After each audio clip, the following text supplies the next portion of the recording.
नमस्कार, आप देख रहे हैं सुदर्शन न्यूज और मैं हूं आपके साथ अमित शर्मा। शाम के 6 बज चुके हैं और वक्त है रणक्षेत्र का, जिसमें आज हम बात करेंगे अविश्वास प्रस्ताव की। लोकसभा में अविश्वास प्रस्ताव पर चर्चा चल रही है। विपक्ष जिस दमखम से मोदी सरकार को चुनौती देने में लगा हुआ है, उसी दमखम से मोदी सरकार उसे संसद में जवाब दे रही है। राज्यसभा में दिल्ली सेवा बिल पास होने के बाद मोदी सरकार अब पूरी तरह से आक्रामक मूड में नजर आ रही है। यानी कि संसद के मानसून सत्र में एनडीए ने दिल्ली सेवा बिल को पास कराकर 1-0 की बढ़त हासिल कर ली है। अब बारी है अविश्वास प्रस्ताव की। इंडिया गठबंधन इस पर अपना दमखम दिखाने की पूरी तैयारी में है और अंत समय में कांग्रेस ने अविश्वास प्रस्ताव पर चर्चा के लिए स्पीकर के क्रम में एक बड़ा परिवर्तन किया और वो परिवर्तन ये था कि राहुल गांधी की जगह गौरव गोगोई ने अविश्वास प्रस्ताव पर सबसे पहले चर्चा की शुरुआत की। आपको बता दें कि राहुल गांधी की जगह जब कांग्रेस सांसद गौरव गोगोई ने अविश्वास प्रस्ताव पर चर्चा की तो बीजेपी ने इसको लेकर सवाल भी उठाए। संसदीय कार्य मंत्री प्रहलाद जोशी ने कहा कि हम राहुल गांधी को सुनने के लिए यहां आए थे। आपको बता दें कि संसद के गठन के बाद से ही अब तक लोकसभा में कुल 27 अविश्वास प्रस्ताव लाए जा चुके हैं। यह दूसरी बार है जब मोदी सरकार के खिलाफ अविश्वास प्रस्ताव लाया गया है।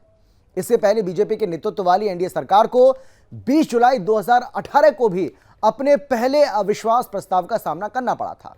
आज अविश्वास प्रस्ताव को लेकर तमाम तरह की जानकारी आपके साथ साझा करेंगे, लेकिन पहले एक रिपोर्ट आपको हम दिखाते हैं, देखिए।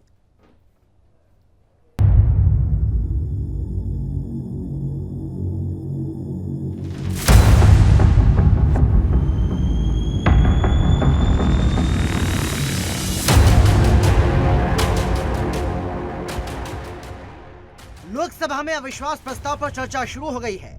विपक्ष जिस दमखम से मोदी सरकार को चुनौती देने में लगा हुआ है, उसी दमखम के साथ मोदी सरकार उसे संसद में जवाब दे रही है। राज्यसभा में दिल्ली सेवा बिल पास होने के बाद मोदी सरकार अब पूरी तरह से आक्रामक मूड में है। यानी संसद के मानसून सत्र में एनडीए ने दिल्ली सेवा बिल को पास कराकर 1-0 की बढ़त हासिल कर ली है। अब बारी अविश्वास प्रस्ताव की है। विपक्ष भी इस बात को जानता है कि अविश्वास प्रस्ताव गिर जाएगा, लेकिन विपक्षी गठबंधन इंडिया 2024 की तैयारी के लिए इसे ट्रेलर के तौर पर ले रहा है। राहुल गांधी की सांसदीय बहाली के बाद चर्चाओं का बाजार गर्म था कि अविश्वास प्रस्ताव की शुरुआत राहुल गांधी करेंगे, लेकिन ऐन वक्त पर कांग्रेस ने राहुल का नाम वापस लेकर गौरव गोगोई का नाम दिया, जिसके बाद अविश्वास प्रस्ताव पर चर्चा शुरू हुई। राहुल का नाम हटाए जाने को लेकर बीजेपी ने कांग्रेस पर हमला भी बोला। संसदीय कार्य मंत्री प्रहलाद जोशी ने कहा कि हम राहुल गांधी को सुनने आए थे।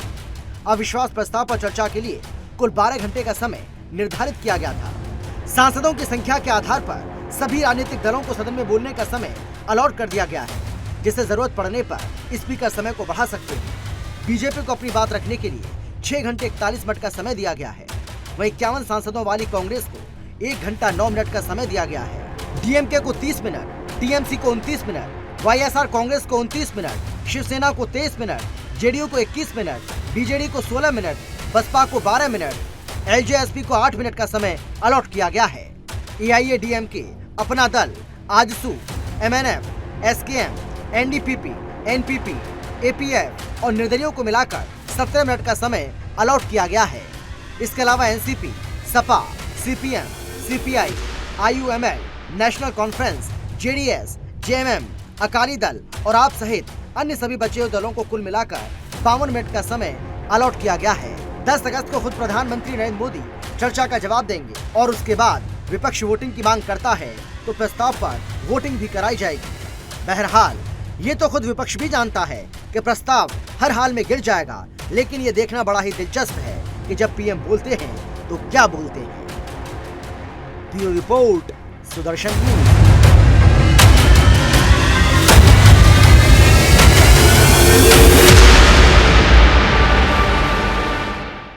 सर, हमारी मांग स्पष्ट थी कि देश के मुखिया होने के नाते प्रधानमंत्री सदन में आए, अपनी बात रखे, अपनी संवेदना प्रकट करे लेकिन अफसोस की बात है कि ऐसा नहीं हुआ। प्रधानमंत्री महोदय ने एक मौन व्रत लिया कि सदन में ना लोकसभा में कुछ बोलेंगे ना राज्यसभा में कुछ बोलेंगे, और इसीलिए अध्यक्ष महोदय ये नौबत आनी पड़ी कि हम अविश्वास प्रस्ताव के द्वारा प्रधानमंत्री मोदी जी का मौन व्रत हम तोड़ना चाहते हैं। जिस सुप्रीम कोर्ट के जजमेंट के आधार पर आए हैं उसने अभी जजमेंट नहीं दिया है, अभी स्टे ऑर्डर दिया है। और तो भी उन्होंने कहा है, लोग कहते हैं प्रधानमंत्री मौन है, प्रधानमंत्री माफी नहीं मांगते, प्रधानमंत्री चीजें नहीं बोलते। मैं ये कह रहा हूं कि ये क्या नहीं कर रहे हैं, या अभी भी कह रहे हैं, दो चीजें कर रहे हैं। मैं माफी नहीं मांगूंगा। क्यों माफी मांगे भाई? मोदी तो बहुत छोटा जात है, नीच जात है, ओबीसी है, ओबीसी से क्यों माफी मांगेंगे बड़े आदमी? सबसे पहले आपका आभार प्रकट करता हूं कि आपने इंडिया अलायंस के इस अविश्वास प्रस्ताव को आपने स्वीकार किया।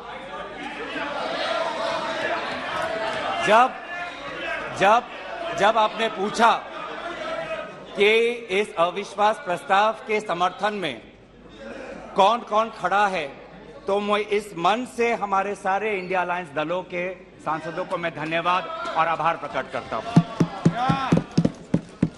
सर, ये अविश्वास प्रस्ताव हमारी मजबूरी है। ये हमारी मजबूरी है कि हम अविश्वास प्रस्ताव हमें लाना पड़ा, क्योंकि ये बात कभी भी संख्या की नहीं थी। ये बात हमेशा इंसाफ की थी, मणिपुर के इंसाफ की थी। ये जो सवाल है सर, ये INDIA की बात करते हैं। मुझे तो, मैं सोनिया जी का बहुत सम्मान करता हूं, और ये जो INDIA बना है सर, ये INDIA, यहां जितने लोग सांसद बैठे हैं ना, उनको रैंडम यदि आप पूछ लीजिए अपोजिशन वाले से कि INDIA का क्या फुल फॉर्म है, शायद कुछ ही लोग होंगे जो बता पाएंगे।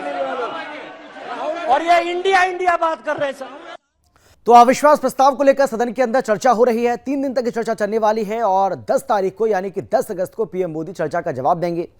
अब पीएम मोदी इस बात के लिए जाने जाते हैं, किस तरीके से वो जवाब देते हैं, अपने ही अंदाज में वो जवाब देने वाले हैं।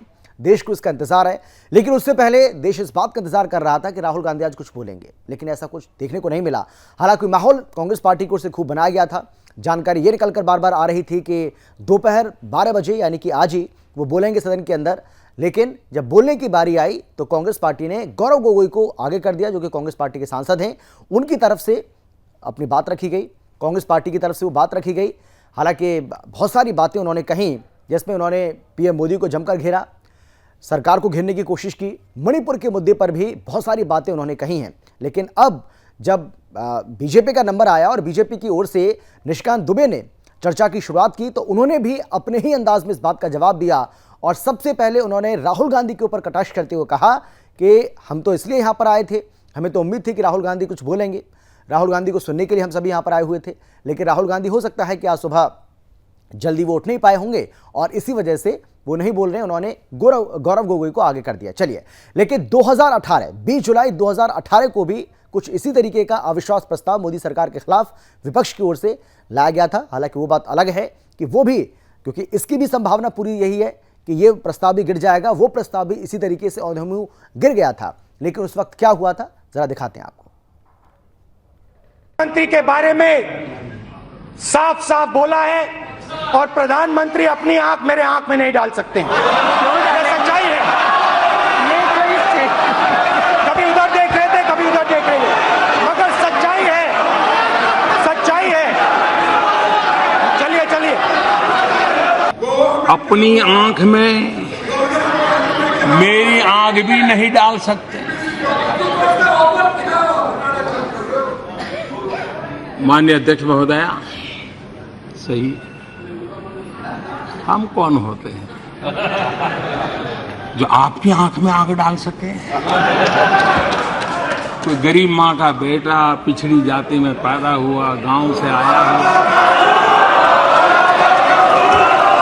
आप तो नामदार हैं, नामदार, हम तो कामदार हैं। आपकी आंख में आंख डालने की हिम्मत हमारी नहीं है। मैंने प्रधान तो ये 2018 के कुछ लम्हे हमने आपको दिखाए कि 2018 में जब विपक्ष की ओर से अविश्वास प्रस्ताव लाया गया था तो किस तरीके से राहुल गांधी की ओर से अपनी बात रखी गई और उसके बाद पीएम मोदी ने कैसे अपने अंदाज में उनको जवाब दिया था, ये हमने यहां पर आपको दिखाया है। लेकिन आज बीजेपी सांसद निशिकांत दुबे ने किस तरीके से सोनिया गांधी को लेकर कटाक्ष किया, कांग्रेस पार्टी को लेकर कटाक्ष किया, राहुल गांधी को घेरा और दामाद को लेकर भी बहुत सारी बातें कही, तो जरा सुन लीजिए क्या कुछ कहा। लेकिन यह अविश्वास प्रस्ताव आया सर, लेकिन यह अविश्वास प्रस्ताव आया अविश्वास प्रस्ताव किस लिए आया? यहां सोनिया जी बैठी हुई है। सोनिया जी का मैं बड़ा सम्मान करता हूं सर। सोनिया जी, मुझे जो लगता है कि उनके पार्टी की उनकी दो मनस्थिति है। वो एक हिंदू सभ्यता संस्कृति में बिलीव कर रही है, इसीलिए अलौकिका पंडिता की तरह जो पूरा किताब में लिखा हुआ है कि क्या क्या करना चाहिए एक भारतीय नारी को, उसका पूरा का पूरा पिक्चर सोनिया जी देती है। उनको दो काम करना है, बेटे को सेट करना है और दामाद को भेंट करना है। ये केस है सर, इनकम टैक्स का केस चल रहा है। नेशनल हेराल्ड का इनकम टैक्स का एक केस चल रहा है ट्रिब्यूनल में। मैं जो भी पेपर कहेगी कांग्रेस, मैं on the floor of the house जो है इसको रखने को तैयार हूं। और यदि इसमें एक भी बात गलत होगी तो मुझे आप सदस्यता से उसी दिन निकाल दीजिएगा सर। लेकिन कांग्रेस पार्टी को सुनना चाहिए सर। इनकम टैक्स अथॉरिटी ने कहा कि ये फाउंडेशन के जितने इनके केस है, नेशनल हेराल्ड के जितने केस हैं, उसकी असेसमेंट करें। हाई कोर्ट का आदेश सर, हाई कोर्ट का आदेश आ गया, हाई कोर्ट का आदेश आ गया कि इसको जो है सेंट्रलाइज करना है। ये हाई कोर्ट का आदेश है सर। अभी ये सुप्रीम कोर्ट चले गए। अब आप समझिए कि इनकम टैक्स से बचने के लिए 1 लाख रुपया देके कोई 5,000 करोड़ की कंपनी ले सकता है। ये मैडम सोनिया जी और राहुल जी बता सकते हैं सर, कोई दूसरा नहीं बता सकता। और चलिए इस पर बातचीत करेंगे, चर्चा करेंगे। हमारे साथ political expert, political analyst Hargovind Arora ji हैं। बहुत स्वागत है सर आपका। मैं आपसे यही जानना चाहूंगा कि देखिए, ये तो बिल्कुल तय है कि ये अविश्वास प्रस्ताव कुछ इसी तरीके से गिरेगा जैसे 2018 में गिरा था। ये हम सभी जानते हैं। विपक्ष भी इस बात को स्वीकार कर रहा है कि मजबूरी में हम ये अविश्वास प्रस्ताव लेकर आए। सवाल यह है कि ऐसा करने से विपक्ष क्या हासिल करना चाहता है? क्या सिर्फ एक ही मकसद कि किसी भी तरीके से पीएम मोदी को संसद के अंदर बुलाया जाए, उनसे बुलवाया जाए और मणिपुर के मुद्दे पर वो बोले, या कुछ और आपको नजर आ रहा है? हरगोविंद जी, सीधे से अगर सही शब्दों का प्रयोग करके कहूं तो ये संसद के कीमती समय की बर्बादी नहीं है। एक स्पष्ट बहुमत की सरकार जो देश का बच्चा बच्चा जानता है, जग जाहिर है, हास्यास्पद स्थिति नहीं है कि अविश्वास प्रस्ताव या तो किसी की बैसाखियों पे सरकार होती, किसी गठबंधन की सरकार होती, बमुश्किल बहुमत के आंकड़े के आसपास होती, कुछ सांसद असंतुष्ट होते, लेकिन यहां तो दूर दूर तक ऐसा कुछ दिखाई नहीं दे रहा। तो 3 कीमती दिन इस विषय को लेके जो संसद के खराब होने जा रहे हैं, इसका मुझे दुख है देश का नागरिक होने के नाते। दूसरा, नहीं, लेकिन अगर ऐसा है तो ये इसके लिए तो विपक्ष जिम्मेदार है ना। जहां आपको लगता है कि इसकी कोई जरूरत ही नहीं थी, न ऐसी कोई जरूरत महसूस हो रही थी, लेकिन विपक्षी इंडिया फिर भी ये अविश्वास प्रस्ताव लेकर आया है, तो इसका मतलब तो उसी को इसके लिए जिम्मेदार ठहराया जाएगा अगर संसद का समय खराब हो रहा है 3 दिन तक। तो मैं आपकी बात से सहमत हूं। विपक्ष में इतने वरिष्ठ और इतने अनुभवी सांसद हैं और वो इतनी बचकाना विपक्षी हरकत कर रहा है, तो ये तो स्थिति देखिए ना, हंसी का पात्र खुद बन रहे हैं वो। सरकार को घेरने के तो कई और इनके पास विषय हैं, अनेकों हैं, उनको घेरे ना जी। बाहर इनसे आंदोलन होंगे नहीं, संसद में सरकार को घेरने का ढंग आएगा नहीं, और फिर कल्पना कर रहे हैं कि हम 2024 में कैसे अपनी सरकार बना लेंगे। तो मैं तो एक सामान्य नागरिक होने के नाते इस बात को देख रहा हूं ना कि इनकी परफॉर्मेंस क्या है हाउस के अंदर और बाहर। क्या बैठक कर लेने से, खूब सारे दल इकट्ठे हो जाने से, वो कहते हैं ना बिल्ली के बाल से छीका टूट गया तो हमें, तो ये तो मेरे क्या किसी के भी समझ से परे है जी। नहीं, लेकिन विपक्ष का यह कहना है कि एक रणनीति के तहत हमने यह फैसला लिया। मकसद यह है कि मणिपुर के मुद्दे पर पीएम किसी भी तरीके से संसद के अंदर बोलें, जो कि नहीं बोल रहे हैं। देखिए जी, अब जब अविश्वास प्रस्ताव आएगा तो क्या इनको लगता है कि प्रधानमंत्री जी से ये मणिपुर के विषय में ना चाहते हुए बुलवा लेंगे?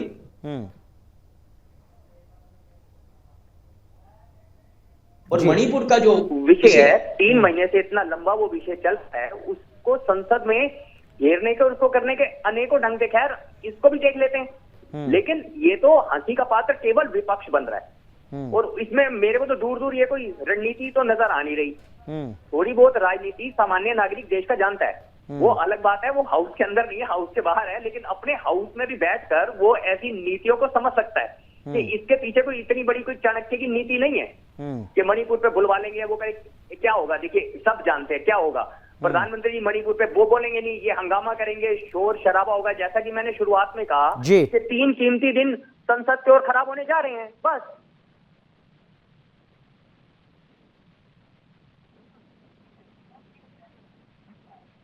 अपनी रणनीति है, सरकार की अपनी रणनीति है। अब 2024 के लिहाज से कहा जा रहा है कि ये बहुत ज्यादा अहम हो जाता है। ये विश्वास और अविश्वास की जो लड़ाई है वो 2024 के लिए लड़ी जा रही है। अभी सभी जानते हैं कि कुछ नहीं होने जा रहा, सब कुछ वैसा ही चलेगा जैसा अभी चल रहा है, लेकिन असल जो लड़ाई है वो 2024 की है। होमवर्क करने के समय में हम होमवर्क करते थे और परीक्षा के समय में एग्जामिनेशन हॉल में जाकर हम परीक्षा देते थे। जब हमारे होमवर्क करने का समय होता था तो क्या हम घर में बैठकर पेपर दे दिया करते थे और पास हो जाते थे? ये तो एक साधारण सी प्रक्रिया है कि जब चुनाव आएंगे, चुनाव के मैदान में अपना दम दिखाएं, और उस दौरान जो इतना वक्त मिलता है, 5 साल से भी वक्त मिला हुआ था, होमवर्क करें, अच्छी परफॉर्मेंस दे, अच्छे नंबर पे पास होकर आए। और मैं इसमें सरकार की असफलताएं छुपाने का कोई प्रयास नहीं कर रहा हूं। सरकार की अनेकों मुद्दों पर सरकार असफल रही है, जिसको भी बड़े अच्छे ढंग से रणनीति बना के घेरा जा सकता था, और उसके जवाब सरकार के पास होते नहीं। अब विपक्ष में क्या दिक्कत है, एक मुद्दे को लेकर बैठते हैं और अगले दिन अपने मुद्दे को भूलकर एक नई ट्रेन पकड़कर अपनी नई मंजिल की ओर चल पड़ते हैं। और चलिए बिना समय गवाए अब आपको सुनाते हैं किस तरीके से गौरव गोगोई की ओर से, कांग्रेस की पार्टी की ओर से अपनी बात रखी गई। उसके बाद निशिकांत दुबे जो कि बीजेपी के सांसद हैं, उन्होंने अपनी बात रखी। यानी कि ये जो वार और फिर पलटवार कैसे हुआ, देखिए जरा। मणिपुर के लिए हम लाए हैं इंडिया अलायंस, क्योंकि मणिपुर आज इंसाफ मांगता है। मणिपुर का युवा इंसाफ मांगता है, मणिपुर की बेटी इंसाफ मांगती है, मणिपुर के किसान इंसाफ मांगते हैं, मणिपुर के छात्र इंसाफ मांगते हैं। और मार्टिन लूथर किंग ने कहा है, मार्टिन लूथर किंग ने कहा है कि अगर कहीं भी नाइंसाफी हो तो वो हर जगह के लिए इंसाफ का खतरा बन सकता है। Injustice anywhere is a threat to justice everywhere. इन्होंने मणिपुर की बात की और पूरे देश को नहीं, पूरे संसद को जो है इन्होंने चैलेंज किया कि आप लोग में से बहुत लोग मणिपुर नहीं गए होंगे, मणिपुर नहीं देखा है आपने। मैं मणिपुर के इतिहास का भुक्तभोगी हूं। मेरे मामा एनके तिवारी 73 में अपनी पैर जो है वो गंवा चुके मणिपुर में, और 1989-90 में मणिपुर में उनके ऊपर अटैक हुआ, सीआरपीएफ के वो डीआईजी हुआ करते थे। और जो जगमोहन जी ने अपनी किताब लिखी है माई फ्रोजन टर्बुलेंस इन कश्मीर, उसमें उन्होंने 10 बार जिक्र किया है कि यदि एनके तिवारी जैसे अफसर नहीं होते तो शायद कश्मीर नहीं बचा पाते। और वही एनके तिवारी जब मणिपुर में आईजी बनकर गए तो आपकी सरकार ने उसी ओपीएम लॉबी के तहत उनको गिरफ्तार कर लिया और कोर्ट ने कहा कि ये आप कर सकते हैं। आप राष्ट्रवाद की बात करते हो, आप मणिपुर की बात करते हो। आपने अभी कहा कि असम में समझौता हुआ, आप तो असम के हैं, सांसद हैं। क्या 83 के चुनाव में कितने % लोगों ने असम में वोट दिया था? कितने लोग मारे गए थे? और जब आपने all India Assam students union के साथ समझौता किया तो उस समझौते का एक पार्ट था कि ये सरकार जो है हटाई जाएगी, आपकी सरकार खत्म की जाएगी। क्या वो समझौते का पार्ट नहीं था? मैं तो माननीय गृह मंत्री जी को कहूंगा कि वो समझौते का जो पूरा प्रारूप है इस सदन के अंदर जब अपना जवाब दें तो शायद वो जवाब देंगे। मिजोरम में आपने 7% वोट के आधार पर, केवल 7% वोट के आधार पर, केवल 7% पूरे देश को जानने के लिए है, लालथन हावला की सरकार बना दी थी। और इसीलिए जब लाल डेंगा के साथ सरकार बनाई आपने, जब उनके साथ समझौता किया तो 7% के साथ आप उसको डेमोक्रेसी चलाने देते। इतिहास में जाइए, इतिहास में। हरगोविंद जी लगातार हमारे साथ बने हुए हैं। हरगोविंद जी, मैं इस पर भी आपका टेक चाहूंगा, इस पर भी आपकी मैं राय जानना चाहूंगा। कैसे देख रहे हैं आप कांग्रेस की ओर से जो बात रखी गई, फिर उसके बाद बीजेपी की ओर से अपनी बात रखी गई, और जहां कांग्रेस की ओर से सरकार को घेरने का काम किया जा रहा है मणिपुर पर, तो फिर इतिहास की बात बताकर बीजेपी भी कांग्रेस को याद दिला रही है कि ऐसा नहीं है कि ये मणिपुर की जो हिंसा हो रही है या मणिपुर की जो एक कहानी है ये कोई नई है, ये बहुत पुरानी है और ये आपके समय से चली आ रही है। चलिए कुछ क्षण मणिपुर के विषय में भी बात कर लेते हैं जी। ये ठीक रहा उनके सिर फोड़ें, वो ठीक रहा इनके सिर फोड़ें, तो न्याय तो मणिपुर की जनता के साथ फिर कौन करेगा? मणिपुर की जनता ने बड़ी आशाओं के साथ, बड़ी उम्मीदों के साथ थी तो भारतीय जनता पार्टी को वोट दिया था ना, क्योंकि कांग्रेस के राज में यही अशांति और यही सब कुछ था। आज भाजपा ये कहकर बच नहीं सकती कि कांग्रेस के राज में भी ऐसा होता था, तो मणिपुर के तो हालात ही ऐसे हैं। तो आप तो फिर नैतिकता के आधार पर छोड़ ही दीजिए वो। आप कहिए ठीक है, आपने वोट दिया, हम आपकी आशाओं के अनुरूप काम नहीं कर सके तो हम आपसे माफी चाहते हैं और ये हमारा त्याग पत्र ले लो आप। भाजपा तो पार्टी विद डिफरेंस ना, भाजपा के वायदे नहीं, भाजपा की तो गारंटी होती है। तो अब इनका गारंटी कार्ड मणिपुर में खत्म हो गया। नहीं, आजकल तो गारंटी कांग्रेस भी दे रही है सर। नहीं तो मतलब भाजपा के वायदे भी, इसका मतलब कांग्रेस का इटलीकरण और भाजपा का कांग्रेसीकरण। भाजपा के वायदे भी मेड इन चाइना हो गए, उनकी कोई गारंटी नहीं है कितने दिन चलेंगे। ऐसे नहीं बचा जा सकता। जिम्मेवारी तो डबल इंजन की सरकार है, पूर्ण बहुमत की सरकार है, सक्षम सरकार है। तो अपने नाकामियों का ठीक रहा, आज वो कांग्रेस पे ना फोड़े ना जी। कांग्रेस के नहीं, लेकिन चर्चा होगी, नहीं चर्चा होगी तो बात तो रखी जाएगी ना, उनको भी उनकी बात याद दिलाई जाएगी, उनके समय में क्या हालात थे वो भी बताया जाएगा। तो चर्चा होती है, चर्चा में तो सारी बातें आती हैं, तो इसमें परेशानी क्या है? मणिपुर का नहीं निकलेगा ना जी, मणिपुर का समाधान तो नहीं निकल पाएगा ना फिर ऐसे। कैसे निकलेगा? कोई तो जिम्मेवारी लेगा ना, वो देश के नागरिक है ना, देश का अभिन्न अंग है ना मणिपुर। और 3-3.5 महीने कोई कम समय तो नहीं होता, जीवन का एक बहुत बड़ा हिस्सा होता है।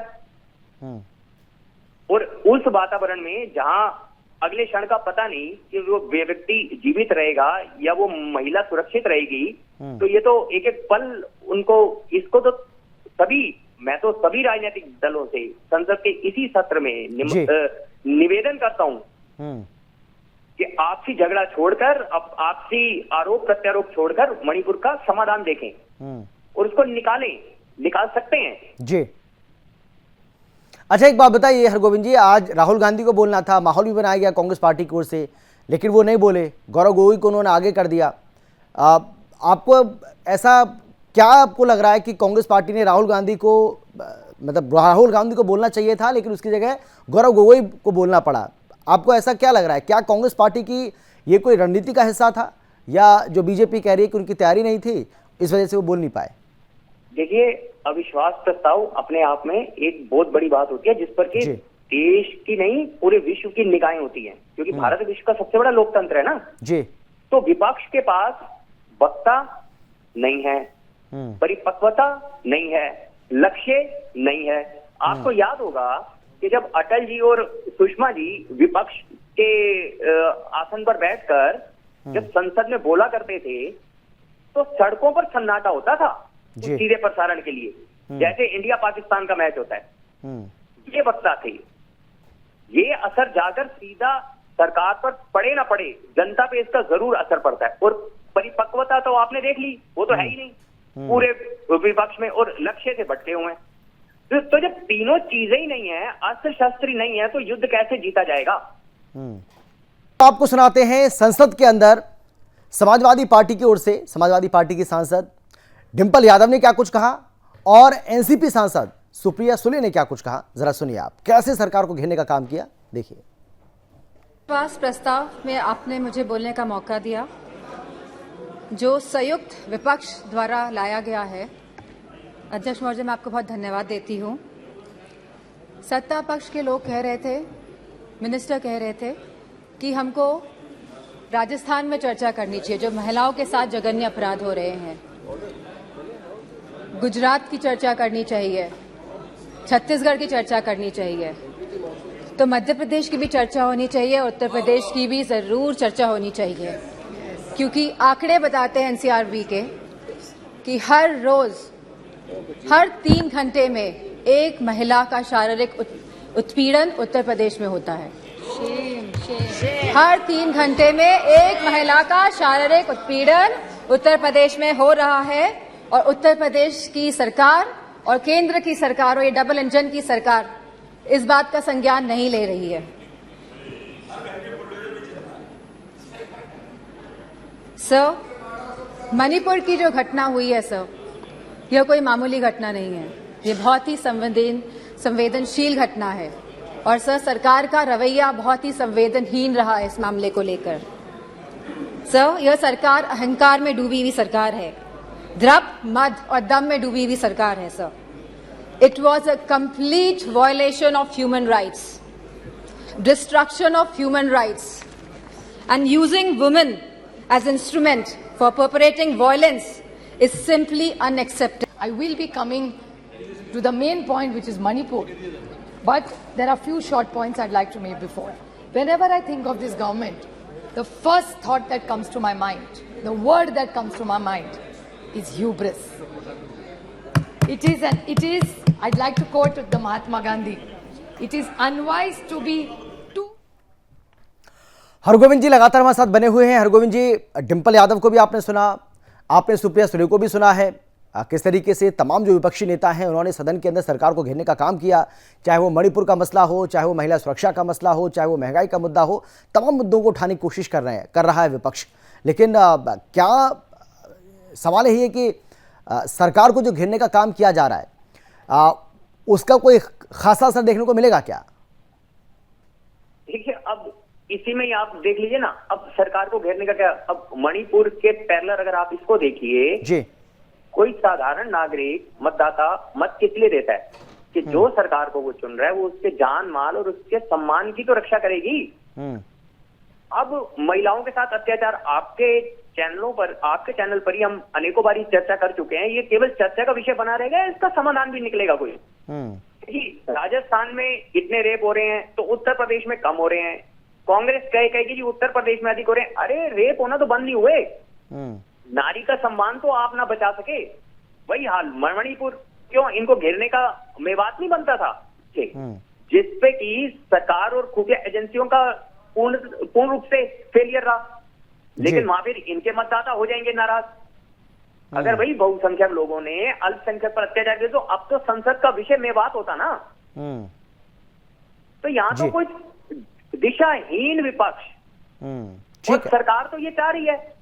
अब इसको अच्छा मनोरंजन भी नहीं कह सकते कि आप अगर लोकसभा और राज्यसभा का टेलीविजन लगाकर आपका तो मनोरंजन भी नहीं हो रहा। तो यहाँ हो क्या रहा है? आरोप प्रत्यारोप हर विषय पर, चाहे वो मणिपुर है, चाहे मेवात है, चाहे वो नारी का सम्मान है, कुछ भी, बस केवल ये हमें आंकड़े देते रहेंगे कि 3 घंटे में वहां रेप हो रहा है और 5 घंटे में और 2 घंटे में वहां रेप हो रहा है। रेप होना तो बंद ना हुए। और ये वही महिला सांसद हैं जिनका दायित्व शायद पुरुषों से अधिक बनता है महिलाओं के सम्मान को बचाने के लिए। इस सुपर पावर की किसकी बात कर रहे हैं? चांद पर जाकर हम क्या देखेंगे? नारी का अपमान देखेंगे चांद पे खड़े होकर धरती पर। ठीक है, बहुत धन्यवाद आपका हरगोविंद जी हमारे साथ जुड़ने के लिए, चर्चा में शामिल होने के लिए और अपनी बात रखने के लिए। तो बड़ा सवाल यही है कि क्योंकि अभी 3 दिन तक ये चर्चा चलनी है, यानी कि आज पहला दिन था, कल दूसरा दिन है और तीसरा दिन यानी कि 10 अगस्त को प्रधानमंत्री नरेंद्र मोदी चर्चा का जवाब देंगे। अब वो किस तरीके से जवाब देते हैं, क्या कुछ कहते हैं, पूरे देश की नज़र इस पर बनी हुई है। लेकिन हाँ, विपक्ष का ये कहना है कि ये बात हम भी जानते हैं कि अविश्वास प्रस्ताव जो हम लेकर आए, ये जो प्रस्ताव है हमारा, ये जो प्रपोजल है, ये गिर जाएगा, ये बात हम भी जानते हैं, लेकिन मजबूरी में हम लेकर आए क्योंकि हमें किसी भी सूरत में प्रधानमंत्री नरेंद्र मोदी को सदन के अंदर मणिपुर के मामले को लेकर बुलवाना है। फिलहाल इतना ही। सवाल यह भी है कि क्या विपक्ष जो है वाकई में अपनी रणनीति में कारगर हो पाएगा, इसके लिए थोड़ा सा इंतजार भी करते हैं। फिलहाल इतना ही, लेकिन एक छोटे से ब्रेक के बाद जल्द लौटेंगे। आप देखते रहिए सुदर्शन न्यूज़।